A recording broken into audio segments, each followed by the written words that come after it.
Assalamualaikum warahmatullahi wabarakatuh. Allahumma sholli ala Sayyidina Muhammad wa ala ali Sayyidina Muhammad. Pemirsa yang dirahmati Allah, marilah kita simak ceramah dari Ustadz Adi Hidayat dengan tema Amalan Terakhir Seorang Muslim. Sebelumnya marilah kita perbanyak sholawat minimal 1000 kali sehari, agar hidup kita penuh barokah dan mendapatkan syafaat kelak. Selamat menyaksikan. Yang menjabat silahkan.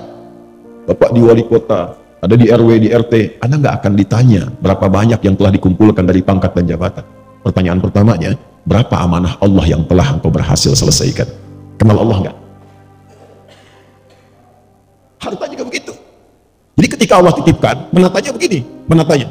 Bukan semuanya itu harus dibelanjakan. Nih, yang untuk ibadah akhiratnya. Untuk keluarga berapa? Setelah itu sebagian infak awal, 5 golongan, Al-Baqarah 215. Setelah itu lebihnya baru keluar. Anda dapat sebulan 100 juta, hitung. Setelah keluar zakat, ini yang di rumah berapa kebutuhannya? Bisa 30 juta. Lalu dari 5 golongan yang 215, ayat 215 di Al-Baqarah, ada orang tua di situ. Yas'alunaka madza yunfiqun, qul ma anfaqtum min khair falil walidain wal aqrabin, kerabat dekat, paman, bibi, ya adik, kakak dan sebagainya, keponakan. Wal yatama, anak yatim, wal masakin, orang miskin, wabnis sabil, yang kesulitan di perjalanan. Porsinya berapa? Setelah itu baru keluar yang jauh. Jadi siapa untuk keluarga, tabungannya bagaimana, selebihnya itu untuk ibadah. Inilah Firdaus. Dan kalau dikumpulkan terus pun tanpa arah itu percuma, karena saat meninggal dibalutnya cuma pakai kain kafan, dan silahkan cek, tidak ada kantongnya. Silahkan cek kalau nggak percaya. Jadi polanya seperti ini. Kalau ini sudah paham dan menjaga kehormatan, walladzina hum li furujihim hafidun. Ini aja sifatnya. Ada 5 sifat, silahkan nanti cek ayatnya. 5 ini turunkan, ikuti selama hidup. Dan jadi apapun. Dan sahabat itu gak keluar dari yang 4 yang tadi kita pilih. Silahkan dari sekarang tetapkan, mau berjuangnya lewat harta seperti Abdurrahman bin Auf, Utsman bin Affan radhiyallahu ta'ala anhuma, mau dengan ilmu seperti Ali bin Abi Thalib, Abu Hurairah, Salman Al-Farisi radhiyallahu ta'ala anhum jami'an, mau dengan kedudukan seperti Amr bin As, silahkan radhiyallahu ta'ala anhu, atau mau dengan tenaga saja seperti Bilal bin Rabah. Kalau sudah paham, hidupnya enak. Bilal itu azan, Allahu Akbar, Allahu Akbar, Nabi komen. Begitu selesai kata Nabi, aku mendengar suara terumpah Bilal itu di surga. Bilal langsung menyimpulkan, adzan aja saya udah ke surga, apain saya capek kayak Utsman gitu. Karena jelas orientasi hidupnya. Sehat juga, makan juga, cukup, dan tidak akan iri dengan ilmunya Ali, tidak akan iri dengan kayanya Utsman, dan gak akan flexing. Itu Bilal biasa saja. Bilal itu sepeninggal Nabi itu dicari oleh orang-orang untuk diangkat jadi hakim agung dengan gaji yang sangat tinggi, tapi Bilal menolak untuk mempertahankan kalimat Nabi yang telah beliau pegang itu, karena orientasinya jelas. Saya tanya antum ya, antum pilih mana? Subuh di Masjid Ar-Raya atau diajak olahraga dikasih hadiah 10 juta? Subuh di Masjid Ar-Raya atau olahraga dikasih hadiah 10 juta? Maaf, pilihan cuma 2, nggak ada yang ketiga.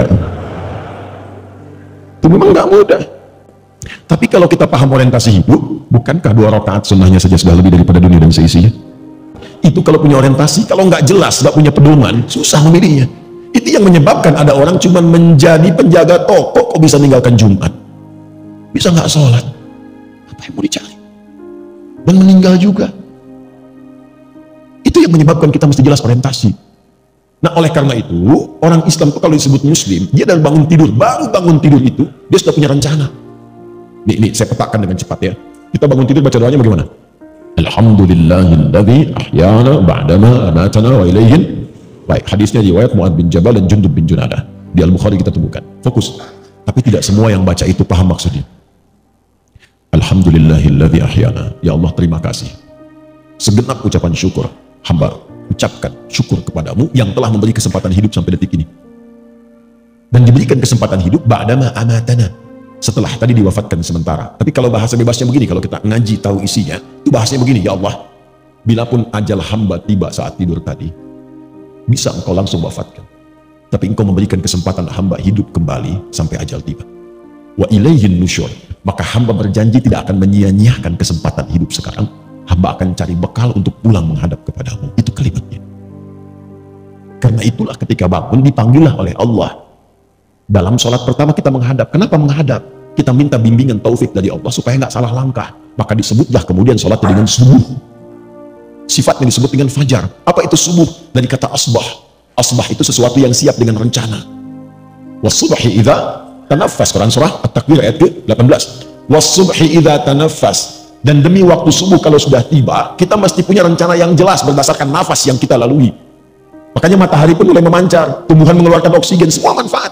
Orang Arab kalau ditanya kaifa asbahtum, maksudnya apa kabar anda hari ini dan punya rencana apa?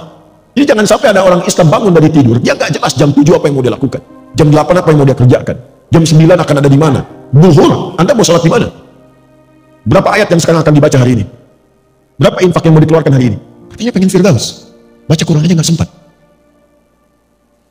Apa yang mau disiapkan? Nah, itu yang mesti dilakukan. Sehingga sholat yang kedua disebut dengan zuhur. Zuhur itu idhar, terang, jelas.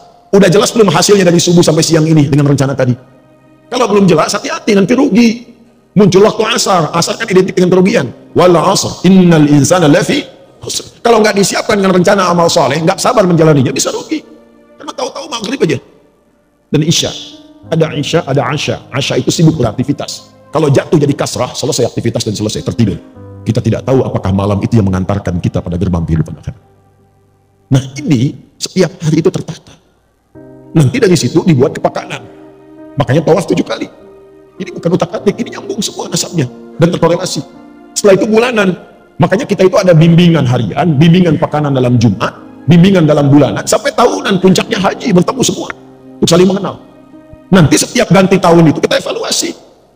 Apa selama ini yang menghambat kita kurang dekat dengan Allah? Mau sholat itu susah, mau baca Quran sulit, mau infak keluar, harta udah dikasih banyak, ke infak-infak juga. Sederhana. Mungkin ada yang haram yang masuk dalam tubuh kita, maaf kita, ada yang haram yang masuk dalam tubuh seseorang, ya, atau ada perilaku maksiat yang harus ditinggalkan. Itulah yang menjadikan seorang muslim mesti meninggalkan itu, meninggalkan sesuatu yang dilarang kepada yang baik, disebut dengan hijrah namanya. Jadi hijrah itu bukan masuk kelompok tertentu, ormas tertentu, keadaan tertentu, bukan. Meninggalkan segala yang dilarang, menuju segala yang baik. Kalau anda ingin ikut, tambahkan ya. Mengikuti sifatnya, tambahkan tak. Maka jadilah hijriyah. Hijriyah itu bukan sekedar nama untuk tahun. Bukan. Maksudnya, kita diingatkan setiap datang dan mengenal tahun hijriyah. Maksudnya, sudahkah kita tinggalkan yang kurang baik menjadi lebih baik? Itu poinnya. Ishma syi'ta fa innaka mayyit. Kalau masih belum paham, itu langsung. Silakan hidup, nikmati, bebas terserah kamu. Tapi ingat, kamu akan wafat. Hari pertama, bulan pertama di kalender hijriah ini diberi nama apa namanya? Bulan apa? Bukan.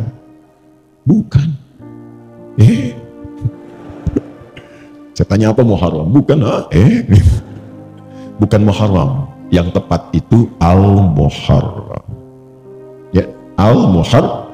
Kalau Muharram itu kegiatan yang diharamkan. Mabuk Muharram. Mencuri Muharram, berselisih Muharram, bertengkar haram, korupsi Muharram. Hukumnya disebut haram. Itu hukumnya. Kalau kita ingin jadikan pada komitmen waktu untuk meninggalkan segala yang dilarang. Saya ingin waktu ini, sekarang ini, saya ingin meninggalkan yang haram dalam pandangan. Saya ingin meninggalkan yang haram dalam perkataan. Maka rubah katanya dari Muharram menjadi Al-Muharram. Jelas? Itulah kenapa disebut Al-Muharram, ingin memberikan kesan. Kalau ingin berubah menjadi pribadi yang baik, maka yang pertama dilakukan, mulailah dengan meninggalkan segala yang diharamkan oleh Allah dan Rasulnya. Setelah itu bikin resolusi, rencana terbaik untuk setahun ke depan minimal. Makanya nanti di tanggal 10 itu ada puasa untuk mengevaluasi yang setahun berlalu. Bukankah puasa Al-Muharram itu menggugurkan dosa setahun? Ya, itu mengevaluasi setahun berlalu untuk punya resolusi setahun yang akan datang. Apa yang mau disiapkan ke depan? Nah, karena itu saya akan akhiri, mudah-mudahan pertemuan ini menjadikan kita lebih terarah, ya, lebih baik, dan punya orientasi yang jelas. Saya akan tutup dengan kisah seorang suku Badui yang datang kepada Nabi SAW. Terdapat dalam hadis riwayat Muslim. Datanglah seorang dari suku Badui, itu padang pasir, pedalaman di Arab, kepada Nabi SAW. Saya bacakan hadisnya. Kama qala, jaa a'rabiyyun ila Nabi SAW faqala, maka dia berkata, ya Rasulullah, dullani ala amalin basitin yudkhilunil jannata. Ingat, ini bukan kampung lagi, yang paling kampung di Arab. Dia datang kepada Nabi dan mengatakan, ya Rasulullah, tolong tunjukkan padaku satu amalan yang ringan aja, nggak usah berat-berat, yang penting hamba bisa ke surga. Pinter ya? Pinter, secara ekonomi benar, modal sedikit keuntungan banyak kan? Ya. Kata Nabi, singkat, cukupkan yang fardu saja.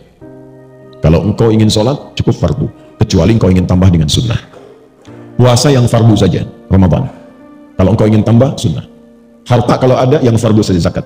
Kalau mau pengen tambah, illa anta tawwa, sunnah. Yang mengagetkan begini, kata orang ini, ya Rasulullah, saya akan konsisten dengan yang fardu aja. Jadi selama hidup, dia sholat fardu aja, gak pernah sholat sunnah. Puasanya Ramadan saja, gak ngerjakan puasa sunnah. Tapi juga saya akan konsisten meninggalkan maksiat, jaga diri. Lalu tiba-tiba dia pergi, thumman talaqa. Perhatikan komen Nabi di sini. Qad aflaha in sadaqa au dakhala al-jannata in sadaqa. Kalau dia komit, konsisten dengan apa yang dia katakan tadi, dia akan masuk surga. Tapi kalimatnya jannah. Ya, jannah tidak menyebutkan firdaus, bukan aden. Karena memang Nabi membalas keinginannya, yang penting ke surga. Jadi sebetulnya simpel. Dia mengerjakan kegiatannya yang sederhana, yang biasa-biasa, tapi visinya tinggi. Nah, cuman dia mengetahui keadaannya. Dia paham, dia itu nggak sanggup sholat sunat tahajud, karena tinggalnya nomaden, pindah-pindah. Kadang-kadang malamnya ada badai, terganggu. Maka dia komit dengan yang fardu, dia mungkin tidak kerjakan sunnah, tapi dia tinggalkan maksiat. Tapi antum tidak harus pilih seperti dia. Kenapa? Karena tantangan mereka dengan kita beda. Di padang pasir, maksiat apa yang mau dilakukan? Lihat onta nggak pakai baju, emang begitu. Pemandangannya ya, meresang saja. Jadi potensi maksiatnya kecil, tinggal nata diri saja. Sekarang antum buka HP sudah maksiat. Oke? Sifat apapun bisa kita kerjakan, tapi pilihan bisa kita pilih untuk menentukan bagaimana akhir kehidupan kita. Jangan sampai satu Al-Muharram itu cuma jadi kumpul-kumpul, datang, kembang api lebar, tertawa, gembira, akhir tahun, foto-foto, bikin konten, tapi tidak jelas kehidupan untuk kembali pulang.